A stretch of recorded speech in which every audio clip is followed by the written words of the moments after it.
God saw something was missing. Man needed me. A queen to reign with his king, ruling and dominating the winds and the seas. But something about the definition of a woman has been diminished.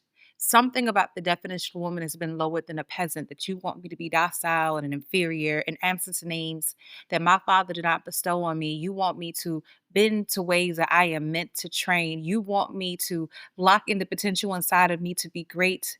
But I'm going to forget all those things that I've learned because I realized that my God bestowed a crown on me before I was already born. He formed me carefully in my mother's womb, and he put a purpose in me that I'm supposed to hold my head high. And as a result, I am to remember that diamonds and rubies don't compare to the value that's inside of me, and that lilies of the field bow down to this master's piece. So whatever I want to do, whatever the dream, whatever the ambition, I can win and pursue it because I can do all things through him. But in the midst of winning, and I realize I'm going to bring my sisters with me, because in the reality is competition brings us all together, because there's enough room at the table for us all to eat. There's enough room at the table for us all to share in the joy and basking in the glory of our Father who said that we can do all things. So I will not throw dirt on my sister. Again, I'm going to bring her with me because, again, we can all eat. But in the midst of eating, in the midst of winning, and I cannot sit here act like sometimes the tears are not falling. And sometimes I want to quit and I want to stop going. But I realize that the lashes on his back told me that I can keep pushing, that I can keep persevering, that I am that tree that's unmovable, that will bear fruit in every season. My leaves will not wither. So as a result, I remember that I am resilient, that I am strong, that I can do all things. So whenever someone wants to come at me crazy and say what I can't do because I'm a woman, I remind them God saw something was missing. Man needed me. A queen to reign with his king, ruling and dominating winds and the seas, because something about this earth operates a whole lot better when we understand our purpose. And that's that piece. Welcome back to another episode of the Brown Sugar Cafe podcast, the place where poetry meets conversation. I'm your host, Terrence P. Elmore, and before we get into today's topic, make sure you hit that plus sign so you don't miss an episode. Also, please subscribe to my blog, thebrownssugarcafe.blog, and if you find any value in this episode or any other episodes, make sure you leave a heartfelt review. So with that being said, let's get to it.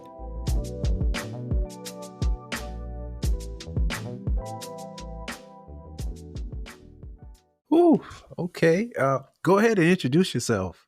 So I'm Rian N. Jenkins. I greatly appreciate you, Terrence, put me on. I am your spoken word artist. It hit me last night that I've been doing this 25 years.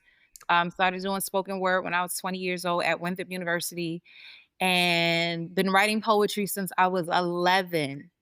So 6-time self-published author, teacher, mother of an awesome USC Gamecock who was in his second year, mentor, community activist, lover of the Lord, and just trying to do all things beautiful and awesome.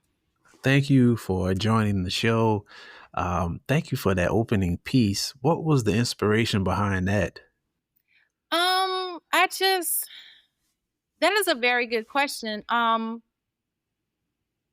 It just hit me like sometimes as women, we diminish our being and who we are, Mm, and not because we did that to ourselves. Society has done that. And it's just, we don't realize the power that we possess. And it just, I don't even remember when it came to me and how it came to me, but that line definitely stuck when it said God saw something was missing. When people really break down that scripture, when God created Adam, and then he realized we need something else here. Like yeah. that's a powerful one in itself. Like he knew we just can't have men on this earth, not diminishing y'all or anything, but just saying it. He saw something was missing, so that's why he brought women into existence. He brought Eve.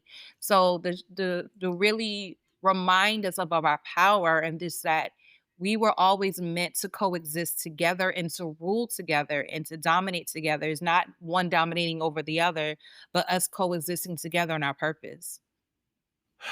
I'm so glad you said that because looking at social media and podcast clips, it seems like they want to paint this narrative that we hate each other, and that's And we just not don't. true. Mm-mm. A lot of us, we get it. We understand. Yeah, I mean, it amazes me how I mean, it's a lot of them, and I think that, holds true to what we were talking about in the pre-show. Anytime it's something negative, it just catches and goes and goes and goes. But the positive stuff, you barely see it, but it's out there. And I'm Hmm. willing to bet that there are more positive things out there than negative Yeah. actually on the internet, but they just don't go around as much as the negative stuff. Yeah. And I think it also, we as a people, like I'm very intentional about what I repost and what I share. And I think if we were more intentional, like we're not just reposting for clicks and likes, we're actually reposting because, oh my gosh, this is an awesome thing. Let's share this. I think we could definitely change the algorithm, but the problem is a lot of people are sharing things that should to me shouldn't be shared. And you're just like, man, I mean, why do I want to see somebody fighting over like stop? I don't stop. So, like, there's a page I follow called Black Men Smile, Ah, I love that page. Yeah. and just, like, those pages like that, and because of them, we can. It's like there's a lot of pages where they're quick to share just joy, and it's just, like, a beautiful thing to see. Like, I saw the ESPN reposted it, but I saw it on another page how it was Winston-Salem cheerleaders who were acting like they were playing football, but while they were holding each other in the air. You gotta if you can find it, it's on ESPN Women's, Instagram page, but it was like these black cheerleaders just doing the most in the most beautiful, crazy, athletic way, and I was like, "Repost." So, just Yeah. showing us in our beautiful light. So, and then the whole, I think it's called Actively Black. Yeah. Yeah. The thing they did with Martin Luther King's daughter, Bernice, and then, Malcolm X's daughter, and then, I don't know why I can never remember his name, but he's from South Carolina, Cecil Williams. The photographer. Yeah, he was on, Yeah. I mean, all of that, so it was yeah, Ruby Bridges, the more we repost and share, I think we could shift it, but the issue is the ones who they just yeah, Yeah. I can't even say the word, but you know what I mean. I feel you. I feel you. um, in your introduction, you mentioned something. You said that you are a teacher. Mhm. So as far as I know, you retired from teaching, and I have to explain, I have to explain. please do. So, if you would have asked me in June, I would say I'm a former teacher, but things have shifted because I like to pay my bills, and so one thing, matter of fact, y'all, this is the first time me saying this out loud on a broadcast. A lot of people Okay. assume the last year I was an entrepreneur who was sustaining herself through her business. I was an entrepreneur, but I was sustaining myself through funds I already had put aside that if I wanted to walk away, I had that money to do so. So it's a misconception that people felt like, "Oh my gosh, you're doing so well," and "Oh my gosh, you stepped out there with God," and I did, but, I feel like I didn't put certain systems in place.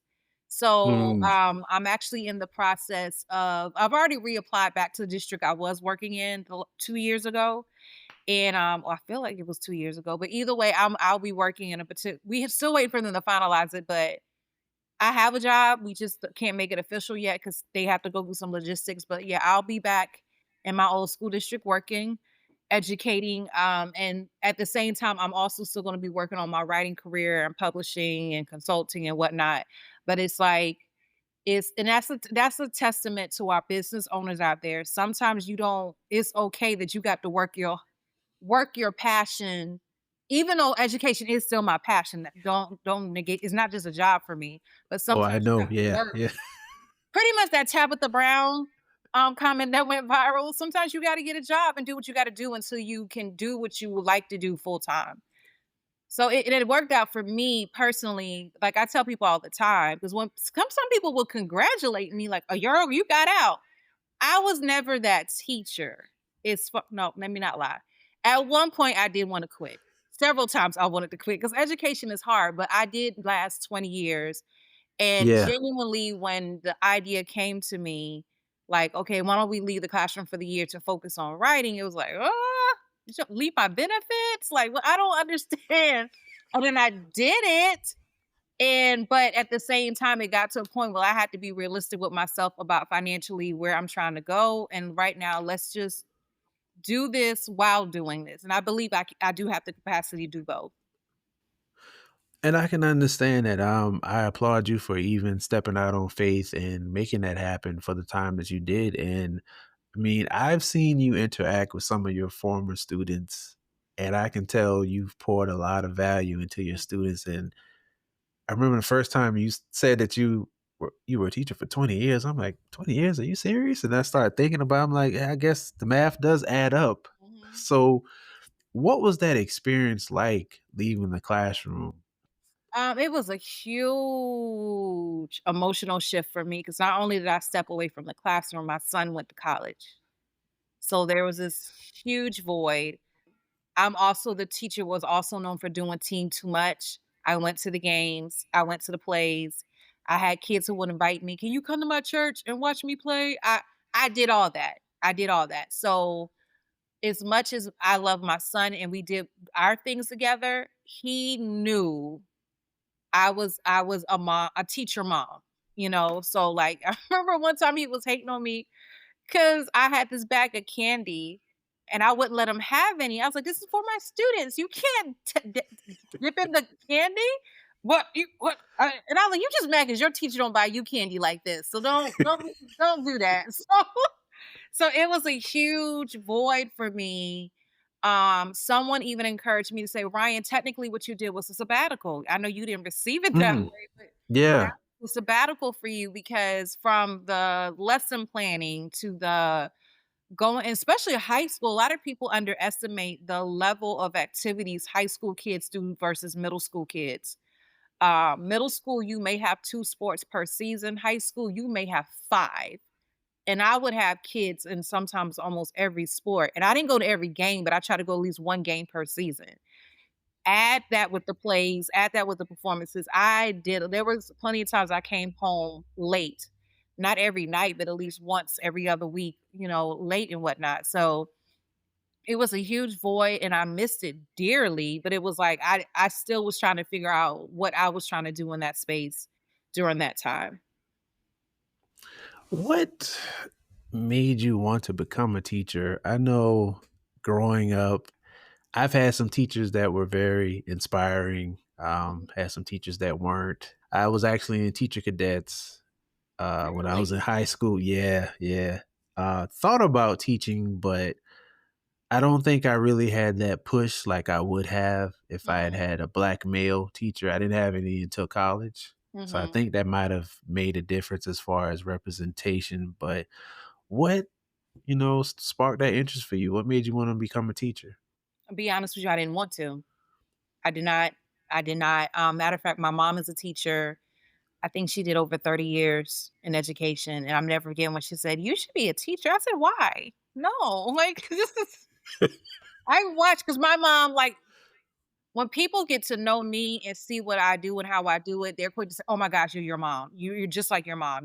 Like my mom would have young ladies she mentor and they would come at the house and spend the night. My mom was over double Dutch. And I end up doing all that, and what was so crazy about it is, I wanna say it was around my freshman year at Winthrop University. I was part of a group called the Association of Ebonites, which is pretty much a black club. And we I don't know where the name came I need to research that, where that name came from. It's a very historic club, but it was a whole bunch of black students. We had a gospel choir, but we also had a community service group where we went to the local Boys and Girls Club in Rock Hill and we used to go there every Thursday. Then I would find myself taking on these summer jobs where I was working for a Bible study camp or a summer camp and working with kids. And I just realized, oh my gosh, I do like them like that. Like, 'cause I was on my way to be the next editor in chief of Essence because I was into journalism, I was into newspaper, yearbook, all that. And then it was just like, I can't ignore this feeling. So I'll admit the road did not go exactly as I expected because despite me changing my major to English, at Winthrop, their college of education program is bar none. And you have to get into the college of education to get like your certification. And I could not get my GPA up because I partied a little bit too hard freshman year. So I just graduated with my English degree. And then I lucked up where, not really lucked up, God really made the crooked path straight where they have a program like we have here in our state. I forgot what it's called. It used to be called PACE, but it was called lateral entry. And Okay, I was yeah. able to prove to them on my resume, I'm only 3 courses away of getting my teacher certification. And I already passed the first practice, which is at the time all you needed to be certified in the state of North Carolina. And they were like, "Okay, we'll give you a job." And then I was able to finish out my, certification, moved here to South Carolina within, like, 2 years, had to get certified again because their requirements are a lot stronger, and just never left. So, there were times I wanted to leave, but it was like I couldn't. It was like God wouldn't let me, and I knew there was a greater purpose there, so I just hung with it, and it just blossomed from there. It's not that often that I hear people say that they didn't want to become a teacher, but Mhm. every time I've heard somebody say that, they end up loving it. It's like Mhm. once they got into it, they were like, "Yeah, this was for me. I was supposed to be doing this." Mhm. And that was the crazy part, cause and my mom loves to bring that up. "Yeah, I told her." And I'm just like, "Okay." So it's very full circle, very surreal because I even realized, okay, my mom, she desperately thought I wanted to be elementary. I am not an elementary girl. So I went straight in middle school despite her opposition. But she started in started in elementary, went to middle. I went to middle. She did ELA. I did ELA. She taught Avid. I taught Avid. She had after school groups she would work with. I had after school groups I would work with. So it's even to this day, I would come across teachers who had her in middle school. "Are you Barbara Jenkins' daughter?" Yes. So it's just like it's a full circle moment. And I remember one time I was having a conversation with someone, and someone was like on the computer next to me, and she stopped me. She said, "You sound just like your mom. You sound." Oh my gosh. I'm just like, okay. And I'll admit I ran from that at first. When I started in Charlotte, Mecklenburg teaching. That was the first job I got. And then when I had my son, I realized I need to be closer home where my parents were in Columbia. So I moved back home and then applying. I remember being offered a position in Richland 1 and Richland 2. And I when I said I want to go to Richland 1 so bad because my mother, not only was she one of the greatest teachers, she was district teacher of the year at one point in our district. I didn't want to have to follow that. Like, what? Yeah. No. So the guy was like, "Nope, you're gonna go right there to Richland," which the job in Richland 1, it didn't work out. I ended up being in Richland 2 because I didn't think I could measure up. So after 20 years, I can actually say I definitely was not necessarily measuring up, but what was in her, obviously it was going to be in me. I'm her Right. child. So that's a beautiful testament to say. Yeah, that is wow. So you spoke about your time at Winthrop, and you also mentioned that that's how long you've been doing spoken word. Mhm. So what was the event or situation that got you into spoken word, and did you like it when you first did it? How did you grow to where you are now? That is so crazy because I still, to this day, don't remember the exact event. I can guess 3 of them. One in particular, I was part of, like, a ministry, and we were doing street evangelizing downtown Charlotte, and they asked me to do this poem. And I remember the name of the poem was "Can I Rock the Mic for Jesus?" And I remember memorizing it, and we were just vibing on the street, but they just asked me to perform in amongst a crowd of people. So I don't know if it was there or, the Kappas did a open mic, but it was in the amphitheater on campus. It was outside. I don't know if that was the first place where I performed, but I don't even remember what enticed me to say, "I'm gonna read poetry," because 'cause I've been writing it since I was 11, but I remember it might have been one of those things where, because I would share my work with other people, And it might have been one of those things where someone said, "Ryan, why don't you come read that? Come perform it." And I have a feeling I accepted the invitation and I just hadn't stopped from there. That's what I think happened. Yeah, okay, okay. Wow. That's 3 different things to choose from, man. So you were really doing your thing when Oh you were yeah, in yeah, college. Yeah, yeah. yeah. I wish I would have did more of my work, but I was that's the crazy part. I was active. I was on 2 choirs. I eventually joined a church up there in Charlotte. I was on one of their choirs, but my GPA was like, "Oh, we just trying to graduate. We just I did." So if I had to do it all over again, I would have made sure grade wise I was a little bit more balanced. But I was more of a social, not really a social butterfly, because the partying after freshman year, that completely was out of my system. I think I partied like literally it was 1999 because that's what year. Because I went to school 98 and 99, and truly not yeah. So, and it was like, but I was very like when people talk about my roses, my mentoring group, I was doing stuff like that. Not necessarily a mentoring group, but we would have forums where we would talk to young ladies about how to carry yourself and how not to end up being a statistic. And that all came from college. So it's one of those things. Winthrop was very a beautiful place that you really could thrive and be your authentic self. That was gonna be my next question. Mhm. How did you get started into, your mentoring program? Like, what inspired you to do that? I know a lot of times we come across young people and we know they need our help and assistance, Mhm. but we may give them some advice, but as far as mentorship, that's That's intentional. another level. Yeah. Yeah. Yeah. Yeah, so I remember it was one particular lady who we're still in contact to this day. She was getting in trouble, and I took her out in the hallway, and I talked to her, and when the way she broke down, she was feeling some type of way because her mom wasn't there because her mom was going through some drug abuse issues, and pretty much she was made the mom of her family now. So when you have to ask a 12-year-old to come to school and be a Yeah. child, but I'm an adult at the house though. So to make that code switch, in my heart, it just stuck with me. So I remember reaching out to my principal and saying, "There's a group of girls who I would love to meet with outside of school." And she shut me down because she was looking out for my safety, and she was like, I don't feel safe with you," because I was going to because I watched my mom do it, pick up girls from their houses, take them out, do things with them, and she's like, "I just don't want someone to do something and say something, and you can lose your whole teaching career behind that." But I knew better because I knew what God was calling me to do. So I'll admit, despite her advice, it was about 4 girls who I spoke with their parents, got permission, and we would, on the weekend, I remember we would go to my house and watch Tyler Perry plays when they were on VHS. Oh, Um, yeah.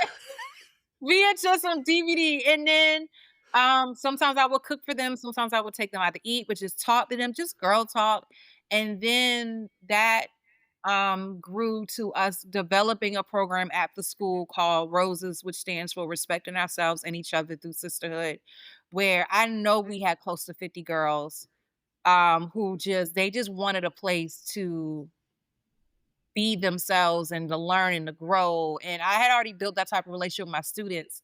I was the cool teacher. So people gravitate towards that. So I remember we had it was about 7 teachers. We met with the girls at least once or twice a month. Sadly, that was the year my son was born. So I ended up moving in December. Um, the club kind of fell apart after I left. But then once I moved to Columbia, I found 2 girls that naturally was like I just felt the pull, and I used to be with them after school, tutor them, and then sometimes we'll go out to eat, and sometimes we'll just talk. And then the following year, the counselors reached out to me and said, "Well, we want to have a group of at-risk girls we want to work with. Would you be willing to work with us?" And I did that for about 2 or 3 years. And then when our school downsized, I went to another middle school where I brought the program over there, and eventually we morphed it where it's not just at-risk girls, it's just girls. And Okay. I really don't like the term at risk, but that's the term that they use. But and then from there, that was from 2009. I just been with the group, and then it's gotten to the point where now We give an endowment to our girls when they graduate from high school, because usually the girls stick with me in middle school and they go all the way through high school. They attend the meetings. I check in with them. I ask them to send me your grades, which you just reminded me I need to email some of them because I had only two girls send me their grades. Um, it's just so right now we got about 14 girls. Is me. Two of my mentors were actually girls who were in the program when they were in middle school and high school. Oh, wow. Yeah. And then eventually I want to get us to the point, hopefully by January, we'll be officially a nonprofit so we can get some more funds.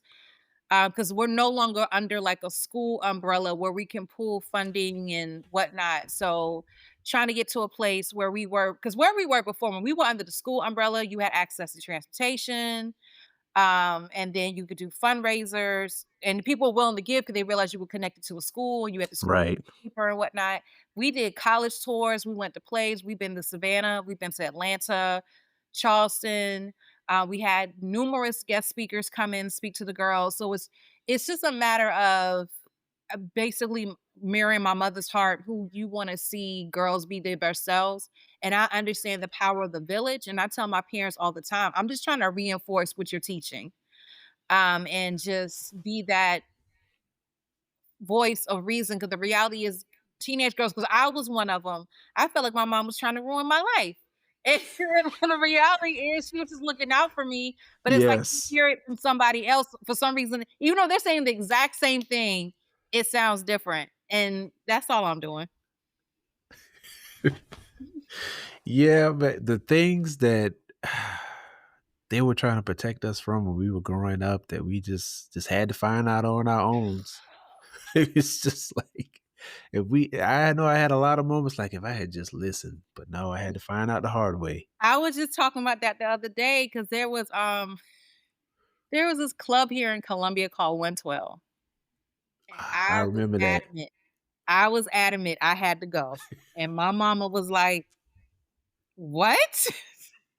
And she thought about it, and then Terrence, why her and my dad went down to the club and interviewed the club owner.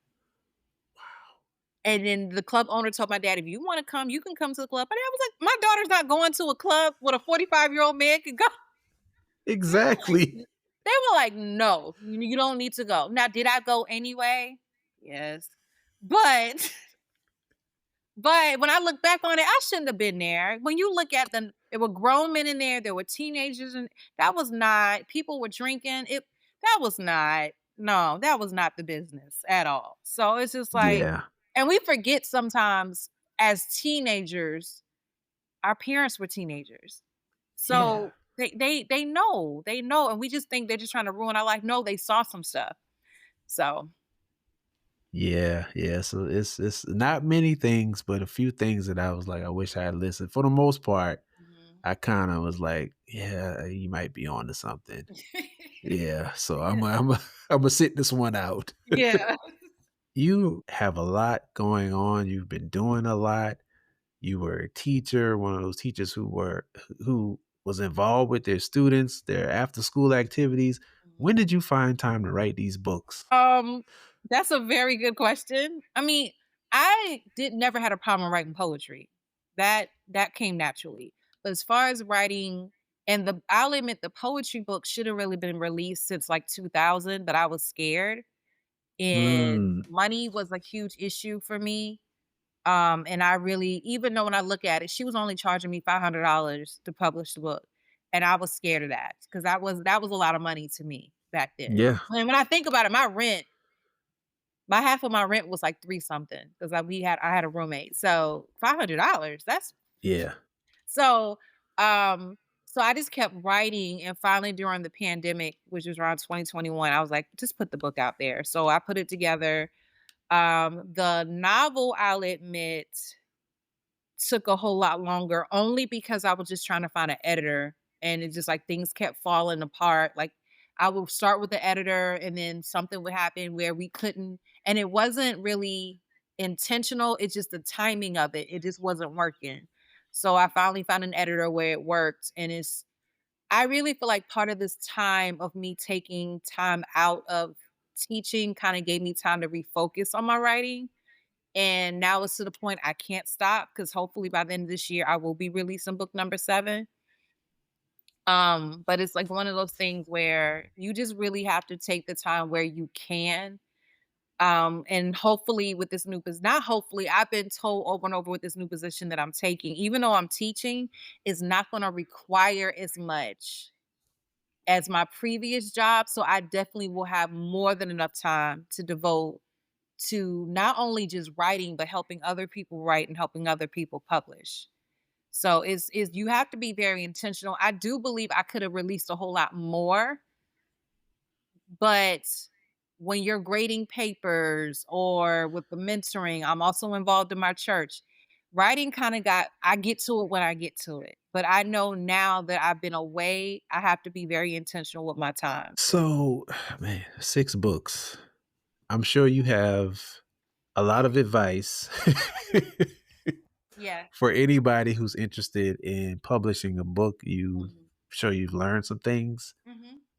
Do your research because when you go to publish, especially when you post stuff online, your inbox is flooded with a lot of people proposing services you don't even need. So you Exactly. have to be very leery. And I'll admit, and if she sees this, she sees this. But I remember the first lady who formatted my first 2 books. The amount of money she charged me to format those 2 books, and I went over the Fiverr and had it done for 50. Yeah, so, like, to this day when she's and what trips me out every time I see her, she's like, "You don't remember me?" Because I never met her in person. Someone introduced her to me, and because I didn't know what I was doing, I was just trying to get the work out there, I went ahead because she even let me do a payment plan and everything. I have a Google spreadsheet that documents everything I spent towards a book, whether it's ordering new books, how much I paid for editing, how much I paid for the cover. Because what I want to be able to say when I look at the total number of books I sold, does that exceed how much money I've spent on the book? So that way now I'm paying myself versus paying myself back for all I invested into the book. Right. And when I look at that line with her name on it for the cost of every single time, so I'm just like, oh, another thing, don't be so quick to pay people up front. That's a good one. Yeah. Have a contract in place. There's somebody, you know who you are, who I paid him up front for a cover that he never did. That's still documented on the sheet. I still will take the money. I still remember how much it is. So if you know who you are, I'll tell you. But stuff like that, that bothered me to this day because I never thought he would, because he came off, we were cool. We were cool. And he did 2 other covers for me, but I was being proactive. And I want to say that's when that stimulus money hit. And I was Mm. taking it and using it to go ahead and put towards my books and stuff. So, like, don't but make sure you do your research because a lot of people knock Fiverr, even though I'll admit it's like outsourcing. It's probably gonna be somebody from Yeah. Pakistan Yeah. or a little country in Africa, but they do efficient work and they're not gonna charge you enough. So you do what you have to do until you can't do what you need to do. I don't recommend doing editing services through them. I recommend if you can get someone you know or someone who connected you with a good editor or like actual person, I would recommend that. Even though some people say they use Chat GPT to edit their stuff, I just feel more comfortable using a person. Yeah. Um, Yeah. but that's the 2 horror stories I would say when I realized I overpaid this woman. And then the other one, I paid you and you still didn't do what you said you was gonna do. And I was like, that's not cool. So you have moments like that. And with each book, you learn more and you realize you become more efficient, at the process. So there's a lot of research out there. I strongly recommend if you want to publish, follow other authors, self-publish and traditionally publish. That's where I learned a lot of things during the pandemic. Angie Thomas and Nick Stone, who are famous New York best time seller authors, they would go live on Instagram and just share nuggets. So I was writing it all down. You follow people on Instagram. There's a lot of seminars and stuff that were free. I was going to them. So there's a lot of information out there you can get. And then luckily, I had a circle of people. The Columbia Writers Alliance was a great, before the pandemic. it was on and popping because we would meet in person at the original library, and a lot of people in that group are self-published. So it was a lot of nuggets that was shared through them. And then Tamika Sims, she's no longer, I think, here in Columbia. I think she's in Las Vegas. She was another one who, when I finally came to her and I said, I really want to publish, she was like, okay, do it. And I was like, and then she broke down like all the stuff that comes as a result of publishing. So just having people in your circle who have done it before and you see the success. That's another thing. Do you see any fruit from the tree? And if you see the fruit and they're willing to share with you what they can, take it, and they'll give it to you. Because a lot of people want to see you. Because at the end of the day, 5% of black people are published authors. 5%? That's crazy. Yeah. I'm glad you said research because we kind of yeah, we you and I had this conversation before at the poetry festival. I know. It's just sometimes I think people get taken advantage of because they're not willing to do the research themselves. And I always say that the best way to make money is to look for things that people want to be lazy about Mhm. because people will rather pay you and it could Mhm. be you could be overcharging them, but Mhm. they just don't want to do it. Exactly, and formatting is one of those services, and, oh gosh, her name is Vicky Brown. I feel like I'm saying her name wrong, but she was at, the Philly Fest with me, but she put me on a program because I was like, I want to learn how to I genuinely Yeah. want to learn how to format my own stuff. She's like, girl, there's a program who will do it for you. Just she said you have to pay for it, but it will do it for you. And I was like, okay, bet. Because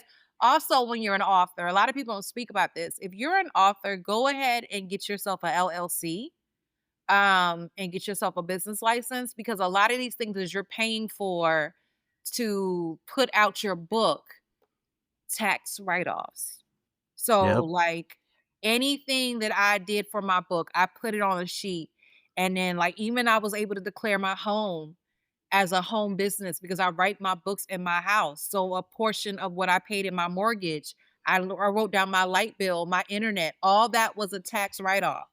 So my tax just and I have a dependent, but it was looking super nice because I have the LLC, and then I also made sure that I have my business license. Of course, you have to keep up with your taxes, which I'll admit we that's another story for another day, but Yeah. I'm Yeah. working on it. But it pays off. So, like, if you're using Canva, if you're using, um, CapCut, and you that's a monthly subscription, document that. That's a tax write-off. Yeah, you're dropping a lot of knowledge. I'm telling you, man, that you can never learn too much when it comes to being an author, Mhm, especially when you're self-publishing. It's so many different things out there that could mhm, benefit us and help us. mhm. And to be honest, with some of these things that paying people for, they probably using the same software and things that we can use Exactly. ourselves. Mhm. So it's one of those things I had to learn. Like even with my cover, I would just send it to somebody and let them do it. Well, I finally got Canva and got savvy with it. And I want to say reverse. Now I don't do the actual imaging. Like I don't know how to do graphics, but luckily the young lady already did the graphic for me, so I was able just to take it. I was able to format it, make sure the barcode was on the back using Canva. So it's just like if you take the time to really learn certain stuff. But my picture books, I learned how to do my covers, and it's just it takes patience. If you're willing to take the time to learn, you can save yourself money on the back end. That's it. That's it. Mhm. A couple of months ago, you put on your first poetry showcase. Congratulations. Thank you. Could we talk about that event, what that experience was like, and when is the next one? So I'll admit I was sharing with Karen, who that for those of you who don't know, that's Winter Storm. She opened up for me at the show. I shared with Karen my biggest regret about the show is I did not relish in the blessing that I put on my own show because I was so fixated on the money I was trying to make from the show. Cause some things, because I was working on some things financially, and if I would have sold the amount of tickets I wanted to sell, it really would have helped me a lot financially. But the last month or so, I really been basking in the fact, number one, you put on your own show. You book the Yeah. venue, you got awesome vendors. I was very intentional about my vendors that they were all Black women owning their own business. That was and so that they were able to put themselves out there and gain new clientele. The fact that I had people like Bugsy who willingly DJ'd for free. You know what I'm saying? He brought the sound. Like him and Karen is a team that those are my brothers and sisters that really look at me. I had a lot of people that from Rod Foster playing on the bass. So I had former students like the girls who at the door Yeah. table. Those were my former mentees, my students. And the fact that they were willing to like come help me and whatnot, that was a blessing within itself. There was another young lady who I opened for her at her show. Like I asked the guy who was doing the show, can I open for her? He let me open for her and drove up to Florence, didn't ask for anything. And then she in turn comes to my show. She bought 5 tickets. You know what I'm saying? Like I had people who bought tickets didn't even show up, and I was fine with that, but that means you wanted to invest. So uh, Yeah. we were hoping to do a show in December, because I thought I had a venue and a date. I just have to figure out I really want to do it in February because I feel like that will give me enough time. So the earliest will be December, the latest will be February.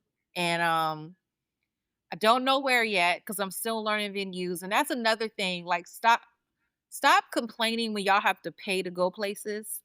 I will no longer complain about because you have to pay for unless the people got that venue for free. Venues are high. Venues are high. So luckily for me, and that's just a special tidbit for anybody, when you have vendors there, that can help either offset or cancel out the cost of the venue, and then you just make money off the tickets. And then you people, if you want a live band, you got to pay that band. Like I want a live band at my show, but when the guy quote gave me his quote, I was like, oh, okay. So Yeah. Rod, can you just come and play? So, and then it's just like so you have to be very intentional, even to the point, I didn't realize the venue I had, they didn't have but so many chairs. And I was like, Oh yeah. Yeah. yeah. So luckily for me, Bugsy, again, the homie, the brother, he was like, call such and such, and immediately was able to rent chairs. They dropped it off, they picked it up, like everything worked out. So it definitely I definitely look forward to do it again, but I also want to get to a place where I'm hosting shows at a particular venue on a regular basis and bringing in talent and being able to pay that talent. That's what ideally, and you just reminded me of something I wrote down on a list of things I would like to do when I was like 20. I would love to have a spoken or speak easy spot Yeah. as music and just Friday through Sunday, people can come in and just vibe out, listen to good spoken word and or listen to music. Cause I realize Columbia, we can't do both. We need to be able to learn to do both, but some people know how to do both. But just having a venue, a constant venue we can use that gives that environment to do that. Yeah, We'll see. that'd be dope. Yeah, yeah. Your event was dope. I really enjoyed myself. We Thank you. brought my mother. She had a good time. So we'll definitely be there for the next one. Yeah, definitely. And I know, but what I did learn from that event because I can't remember, Sunita, I think is how you say her name, one who did the candles. She admitted she couldn't hear us. So I know whatever venue we do next time, I want to make sure my Yeah, vendors can hear the actual show because I thought they would be able to hear us, but that wall between us, it was not conducive to that. So it's you live and you learn. But the fact that I did it, yeah. spoke more volumes than I realized in the moment. So before I let you get out of here, what's one thing about you that maybe not many people know, and you wish that more people knew, if anything? I don't know because I put everything on social media. I do. Well, that's fine if it's not I anything. would say, like people who are just meeting me don't know I used to model, like model, not like America's Next Top Model, even though I did audition. Um, but like my face was like on an ad campaign for this. They're still out there. They're called like salon exclusive. I heard my face is still on the website, but I don't know. But even to the point I did a I did a music video. It was trash, Terrence. It was trash. And I made sure you only could see like the back of my head because I didn't want them to know I was on this music Oh, video. wow. So I did like it. I was part of a modeling agency and everything. So I've done a few runway shows. Like there was this brand called Ava's Closet. She did African clothes. She was from Ghana and she That sounds designed her familiar, own yeah. clothes. And I did a few shows for her. And that I think that would be because I definitely want to go back in that space of modeling. I don't know where I'm gonna fit that in, but I just want to do it because I really do like it. So Did you have any final words or anything you want to share before you get out of here? I mean, definitely, hopefully y'all enjoyed this interview and definitely follow me. My social media is my first name, Rian, another N. My name does not have two N's on it, people. That's my middle initial. So it's Rian in Jenkins on TikTok. Instagram, I have another one, is Ryan Jenkins, Ryan N. Jenkins, one pen, Pen. I think is Ryan N. Jenkins one on X. I'm on YouTube. Follow me for awesome good stuff. Hopefully I'll be relaunching my podcast in October. If not October, November. I'm taking my time. It's a lot. So I'm actually Yeah. oh, I take that back. I'm definitely launching either October, November, but me and my barber, who's also my brother, we're launching a podcast in October. It's called The Redemptive Code. And Okay. we are basically he has made some bad decisions, but he's an entrepreneur doing his own thing. He has his own barbershop is off of Fairfield Road, and he wants to bring in guests who they made some wrong decisions and just trying to teach our young people you don't have to go down that road and how they were able, despite the bad decisions they make, have were able to turn their life around and make positive decisions and make their life better. So our first guest, we're still working on the details, but he has an awesome story to tell. And the redemptive code actually came from an episode I did with him, and he's like, "Man, we need to take this on the road." And I'm just like, "Dude, what?" Because yeah, he's my brother, but sometimes I can't take him seriously. So we're finally in the final stages where we have Darius Dior from Thinking Kingdom Media, who's going to be helping us put it together and doing the editing and whatnot. So it's going to be like a barbershop talk, Oh, but we're that's at the yeah. same time trying to get our young people to realize this is not what you want. This is not what you want. So that will definitely be coming up in October. And then Eminence, book number 7, poetry anthology number 5 will be hopefully out by December. Then you have Luke Brown, which so excited about Luke Brown. But I have a feeling that one's not coming out to June to 2026 because we still got to go through the editing process. But that remember how I told you I partied a little bit too hard my freshman year. So that Yeah, yeah. slowly loosely resembles my freshman year. Okay.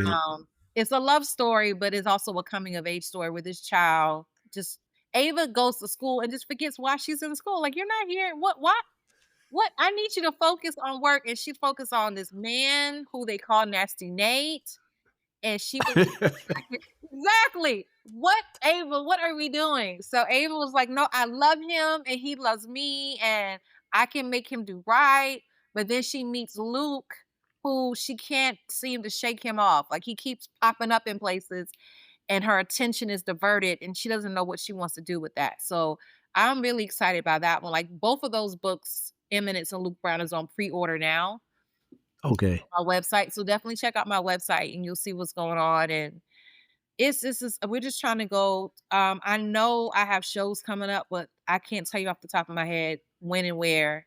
But if you follow me on social media, if you go to my website, it'll say stay connected. There's a form you can fill out, and I am gonna start this week sending out my weekly emails, letting y'all know where I'll be and whatnot, and how you can find out information, my blogs, and all that good stuff. Okay, and how can the people purchase your books? Go to my website first. And I say go to my website first because I'll admit Heaven's Jewel and Blessing for the World, I am completely sold out. So if you see that it's not there, if you're willing to wait 2 to 4 weeks, because I gotta order it and print it, I can order it, but you can also go to bookshop.org. I recommend them first over Amazon. But bookshop.org, all my books are on there. And then Barnes and Noble also has my books. And then hopefully by the end of this week, Ingram Spark has a feature where I may not have physical copies on me, but they can do demand print shipping Yeah. from their website. So once I get with my web developer and see if they can add the links to my website, that'll be another way for you to order the book straight. It's not coming from me, but it's coming from me. Okay, and one more time, your website is My first name, Rian, another N. So RianNJenkins, RianNJenkins.com. okay. Well, thank you, Ryan, for your time. Thank you for Really asking enjoyed me. this. Oh yeah, of course. It was a long time overdue, but thank you for your patience. I get it, but you interview some really like I some of the people I saw in your I was like, dude, Terrence is borderline famous because you know some very important people. I was like, dude, okay, I see you. It is what it is. And you just added to my list of famous people, see? But Oh thank my you god. again. Thank you again. Everybody, the information to be in the show description. Make sure you connect with Ryan. Make sure you get her books. And as always, remember, keep pushing forward. Thank you for tuning in to another episode of the Brown Sugar Cafe podcast. Once again, I'm your host, Terrence P. Elmore, and this is the place where poetry meets conversation. Hit that follow button and turn on your notifications so you won't miss an episode. Check out my blog, thebrownsugarcafe.blog. Also connect with me on Instagram at thebrownsugarcafe. Hope you enjoyed this episode, and as always, remember, keep pushing forward.